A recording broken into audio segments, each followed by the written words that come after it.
नमस्कार दोस्तों, study with Dev channel में आपका स्वागत है। दोस्तों, जैव प्रौद्योगिकी हम पढ़ रहे थे पिछले वीडियो में। तो जैव प्रौद्योगिकी में अब देखते हैं दोस्तों, क्लोनिंग किसे कहते हैं।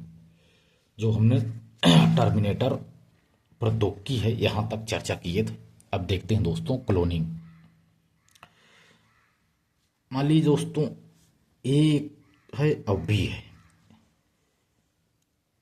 इसमें मान लीजिए एक केंद्रक है, एक केंद्रक कोशिका है, एक केंद्रक विहीन कोशिका है। यदि ए में यदि इसको डाला जाता है तो इसमें बी, ये मतलब बी है, ये वाला बी है, तो इसमें डाला जाता है तो इस या जो है क्लोन एक सरोगेट है, इसी में इस क्लोन को डाला जाता है तो एक नया क्लोन तैयार होता है। इस चित्र के माध्यम से इसमें दर्शाया गया है। इससे एक हूबहू अपना रूप तैयार हो जाता है, जैसे किसी प्रकार से दूसरे का चेहरा।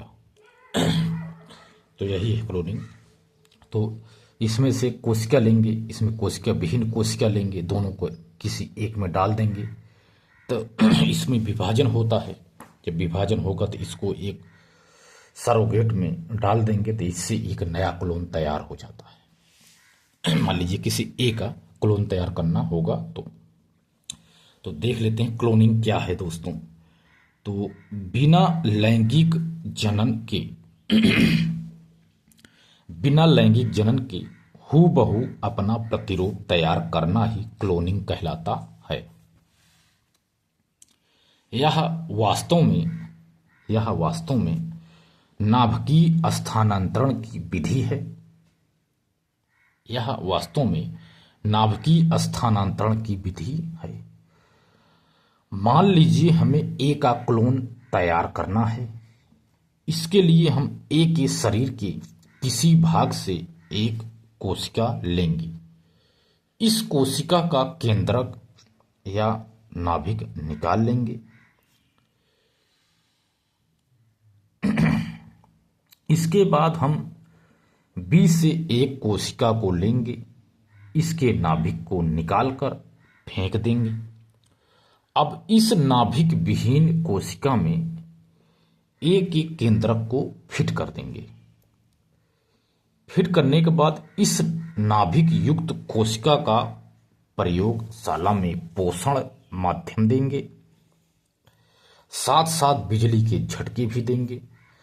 जब इसमें विभाजन होने लगेगा तो इसे किराए की मां के गर्भ में डाल देंगे। किराए की मां को सरोगेट कहा जाता है। गर्भाकाल बीतने के बाद जो शिशु पैदा होगा वह हूबहू ए का प्रतिरूप होगा। इससे क्लोनिंग से ऐसा हो जाता है। इसी को हम क्लोन कहेंगे। पहली बार 1997 ईस्वी में इवान विल्मुट ने डॉली नामक भेड़ का एक क्लोन तैयार किया। डॉली मर गई। इससे क्लोन की सीमाएं स्पष्ट हो गई कि यह स्पष्ट हो गया कि क्लोन की उम्र वही होगी जितनी उम्र मूल की बची हुई है। मान लीजिए किसी बुढ़े का क्लोन तैयार करेंगे तो भाई जितना बुढ़ा 1 साल का तो 1 साल में वो नया वाला भी मर जाएगा। National dairy research institute NDRI Karnal Haryana के वैज्ञानिकों ने गरिमा नामक भैंस का एक क्लोन तैयार किया। इसी तरह सऊदी अरब में इजमाम नामक ऊंट का क्लोन तैयार किया गया। इजमाम नाम का ऊंट। क्लोनिंग के बाद देखते हैं दोस्तों स्टेम सेल। यह क्या है? स्टेम सेल क्या है? ऐसी कोशिकाएं जो हूबहू नई कोशिका में बदलने की क्षमता रखती हैं स्टेम सेल कहलाती हैं।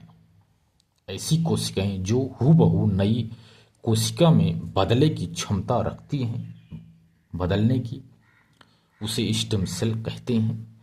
यदि क्लोनिंग से हूबहू अपना प्रतिरूप तैयार किया जा सकता है तो स्टेम सेल से हूबहू अंग तैयार किया जा सकता है। यदि क्लोनिंग से हूबहू अपना प्रतिरूप तैयार किया जा सकता है तो स्टेम सेल से हूबहू अंग तैयार किया जा सकता है। इसलिए इसे उपचार क्लोनिंग भी कहा जाता है। जिसे किसी का हाथ कट जाता है तो हम स्टेम सेल के माध्यम से नया हाथ जमा सकते हैं। इसी तरह स्टेम सेल कैंसर, मधुमेह जैसे असाध्य रोगों की उपचार की भी संभावना बढ़ी है। स्टेम सेल से कैंसर, मधुमेह जैसे असाध्य रोग के उपचार की संभावना बढ़ गई है। इससे उपचार हो सकता है।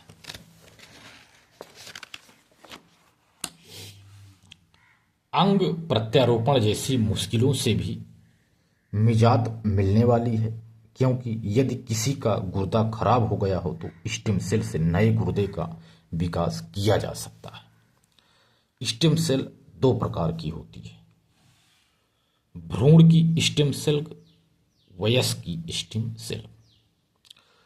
भ्रूण की स्टेम सेल यानी इसमें तेजी से बढ़ने का गुण पाया जाता है, लेकिन भ्रूण से स्टेम सेल प्राप्त करने का अर्थ भ्रूण को नष्ट करना है। वयस्क स्टेम सेल भ्रूण के अतिरिक्त रक्त, यकृत इत्यादि अंगों की कोशिकाओं में यदि बढ़ने का गुण पाया जाता है तो इसी को वयस्क स्टेम सेल कहा जाता है। लेकिन ये कोशिकाएं उतनी उपयोगी इसलिए नहीं होती हैं कि ये धीरे धीरे बढ़ती हैं। अब देखते हैं दोस्तों स्टेम सेल के अन्य प्रकार। स्टेम सेल के अन्य प्रकार को देख लेते हैं। टोटीपोटेंट, पहला है टोटीपोटेंट, दूसरा है प्लूरोलियोपोटेंट, तीसरा मल्टीपोटेंट, चौथा यूनिपोटेंट। टोटीपोटेंट मतलब है इन कोशिकाओं में पूरा शरीर बनाने की क्षमता होती है, जैसे भ्रूण की स्टेम सेल। टोटीपोटेंट पूरा शरीर बनाने की क्षमता होती है। प्लूरोलीपोटेंट मतलब है पुरैली, इन कोशिकाओं में पूरा अंग बनाने की क्षमता होती है, जैसे नाभिनाल की स्टेम सेल। तीसरा है मल्टीपोटेंट, इसमें कई कोशिका बनाने की क्षमता होती है, जैसे अस्थिमज्जा की स्टेम सेल। यूनिपोटेंट, इनमें एक कोशिका बनाने की क्षमता होती है, जैसे एडिपोस एक कोशिका बनाने की क्षमता होती है।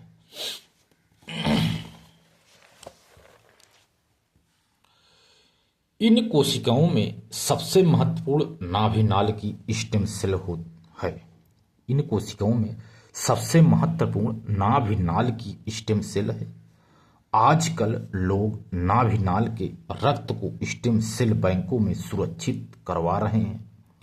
यदि भविष्य में खानदान में किसी को कोई रोग होता है तो स्टेम सेल बैंक में रखे नाभिनाल के रक्त से स्टेम सेल निकालकर शरीर में प्रत्यारोपित किया जा सकता है।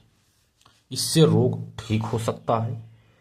प्लेटलेट्स के उपचार में यह बहुत उपयोगी सिद्ध हुई है। एक तकनीक है दोस्तों हाइब्रिडोमा तकनीक। यह क्या है? जैसे कैंसर है दोस्तों, कैंसर में तेजी से बढ़ने का गुण पाया जाता है। कैंसर में तेजी से बढ़ने का गुण पाया जाता है। हाइब्रिडोमा तकनीक बता रहे हैं दोस्तों। लिम्फोसाइट यानी WBC, इसमें एंटीबॉडी का निर्माण बहुत तेजी से होता है। ये हाइब्रिडोमा तकनीक तो लिए हैं। हाइब्रिडोमा का मतलब है तेजी से एंटीबॉडी का निर्माण, अधिक मात्रा में एंटीबॉडी बनाना। इन दोनों को जब जोड़ते हैं तो इसमें तेजी से बढ़ने का गुण पाया जाता है एंटीबॉडी। तो समझ लो तेजी से एंटीबॉडी का निर्माण, अधिक मात्रा में एंटीबॉडी का निर्माण होता है दोनों को मिलाने से। हाइब्रिडोमा तकनीक के अंतर्गत कैंसर कोशिका और लिम्फोसाइट कोशिका के बीच क्रॉस कराते हैं, दोनों के बीच में हम क्रॉस करा देंगे। कैंसर कोशिका में तेजी से बढ़ने का गुण पाया जाता है, तो लिम्फोसाइट में कोशिका में एंटीबॉडी निर्माण का गुण पाया जाता है। अतः इस क्रॉस से जो कोशिका प्राप्त होती है उसमें तेजी से एंटीबॉडी निर्माण का गुण पाया जाता है। इसी कोशिका को हाइब्रिडोमा कहा जाता है। तो हाइब्रिडोमा तकनीक यही है। इसे एंटीबायोटिक दवाओं का निर्माण किया जाता है, इससे एंटीबॉडी दवाओं का निर्माण किया जाता है। एक है डीएनए फिंगरप्रिंट, कोशिका वाले अध्याय में इसको आप देख सकते हो, क्योंकि हमने कोशिका वाले अध्याय में इसको हमने पढ़ाया है, डीएनए फिंगरप्रिंट। अगली वीडियो में दोस्तों मिलते हैं जैव प्रौद्योगिकी विधियों का अनुप्रयोग। तो दोस्तों मिलते हैं और बेहतरीन क्लास में, तब तक के लिए धन्यवाद।